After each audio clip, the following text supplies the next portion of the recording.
25 जून 1975 की आधी रात जब देश सो रहा था, तब भारत के लोकतंत्र पर ताला लग चुका था। प्रधानमंत्री इंदिरा गांधी ने भारतीय संविधान के अनुच्छेद 352 के तहत देश में आंतरिक आपातकाल यानी इमरजेंसी घोषित कर दी।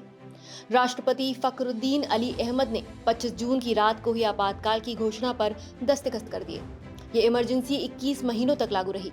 जैसे ही आदेश लागू हुआ, दिल्ली में अखबारों के दफ्तरों की बिजली काट दी गई। प्रेस अंधेरे में डूब गई। अगले 2 दिन तक कोई अखबार नहीं छपा। देश की सुरक्षा खतरे में है, यही कहा गया था।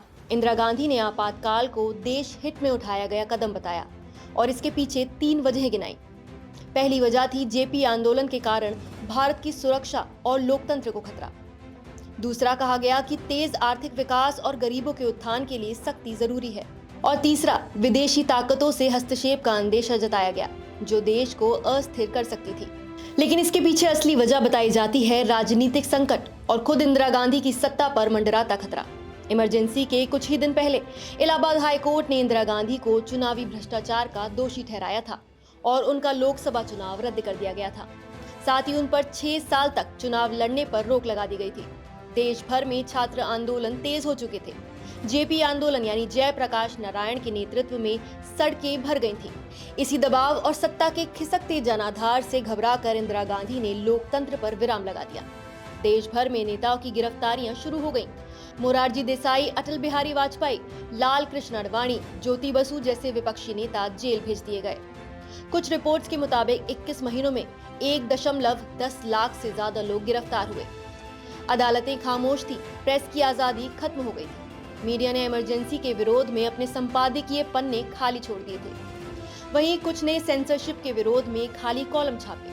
विदेशी पत्रकारों को देश से बाहर निकाल दिया गया क्योंकि वो सेंसरशिप अग्रीमेंट पर साइन करने को तैयार नहीं थे। इस दौरान दिल्ली में बड़े पैमाने पर झुग्गियों पर बुलडोजर चला। 1.2 लाख झुग्गियां तोड़ी गईं। 7 लाख लोगों के घर उजाड़ दिए गए। सबसे दर्दनाक मंजर टर्कमैन गेट पर देखा गया, जहां पुलिस फायरिंग में कई लोगों की मौत हो गई। पर इमरजेंसी का सबसे विवादित चेहरा था जबरन नसबंदी अभियान। करीब 1.1 करोड़ लोगों की नसबंदी कर दी गई, जिनमें से लाखों को जबरन अस्पताल ले जाया गया। इस अभियान का नेतृत्व इंदिरा गांधी के बेटे संजय गांधी कर रहे थे। कोई मंत्री नहीं थे, पर सरकार उन्हीं के इशारे पर चल रही थी। दिल्ली के एक इलाके को कैस्ट्रेशन कॉलोनी यानी नसबंदी की कॉलोनी कहा जाने लगा। महिलाओं ने कहा, हम विधवा हो गई हैं क्योंकि हमारे पुरुष अब पुरुष ही नहीं रहे। लेकिन इमरजेंसी का एक और पहलू भी था। सरकारी नियंत्रण से छुटकारा पाने वाली कंपनियों ने राहत की सांस ली। जेआरडी टाटा ने इसे प्रैक्टिकल और रिजल्ट ओरिएंटेड सरकार कहा। ट्रेन समय पर चलने लगी, हड़तालें बंद हो गईं, महंगाई थोड़ी थमी और लॉ एंड ऑर्डर पर सरकार की पकड़ मजबूत दिखने लगी। पर क्या व्यवस्था की ये चमक लोकतंत्र की कीमत पर आई थी?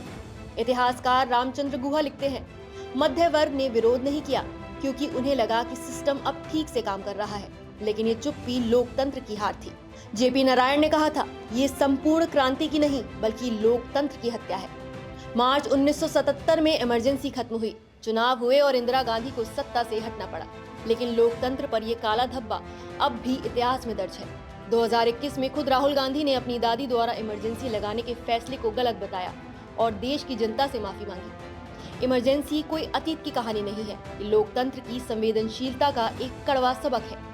आज भी ये याद दिलाती है कि कैसे एक कलम से संविधान को किनारे रखकर तानाशाही थोपी जा सकती है। इस पूरे मामले में आपकी क्या राय है, हमें कमेंट्स में बताएं।